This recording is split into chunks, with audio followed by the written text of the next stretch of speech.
Assalamu alaikum students. Today we will discuss different ionization techniques. After that, chemical ionization, we will discuss field ionization technique. We are discussing field ionization technique. Here in field ionization technique, there are two electrodes, anode and cathode. Sample is passed between these two electrodes, then it will get ionized and will move according to the charge to mass ratio.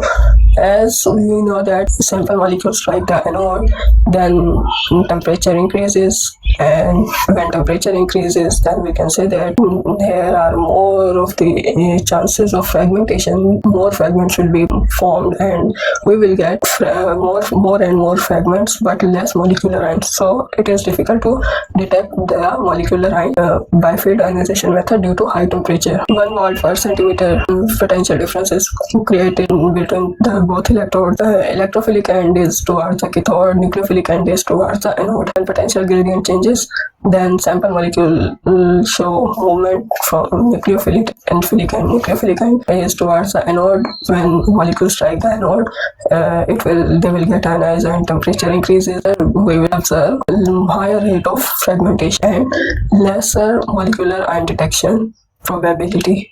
So the greatest disadvantage of this technique is that molecules, when hit the electrode, the temperature increases. Due to temperature increase, we can get a lot of fragments, and molecules will be decomposed into their fragments, and no molecular ion will be detected.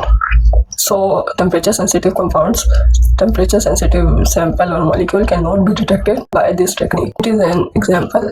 Here these two electrodes, and it is providing a high beam of electron, and sample is passed through it. Then these electrodes will get, due to high temperature, they will get temperature sensitive, and we will get different fragments and not the molecular ion. So molecular ion detection is difficult in this method for the temperature sensitive molecules. The next technique is field desorption. Field desorption technique is somewhat like the field ionization technique, but here in field desorption technique, carbon needles are present.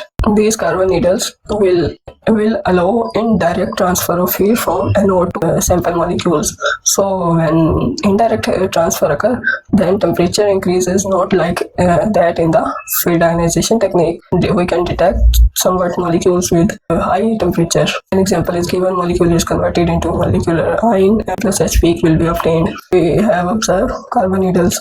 These carbon needles will absorb heat, so we will not get a high temperature in the apparatus while performing the ionization. So samples containing which are temperature sensitive can also be detected by this method. So it is better method than field ionization method while detecting temperature sensitive compounds. After that, we are discussing fast atom bombardment method of ionization. In this method, we are discussing xenon atom. Fast xenon ions will strike with the slow xenon atom, and then these xenon atom will gain the energy of the xenon. Then both will move with the same velocity, and we will get a high speed of xenon. Metal xenon will be converted into ions, and these xenon ions will strike the sample molecule and will ionize it.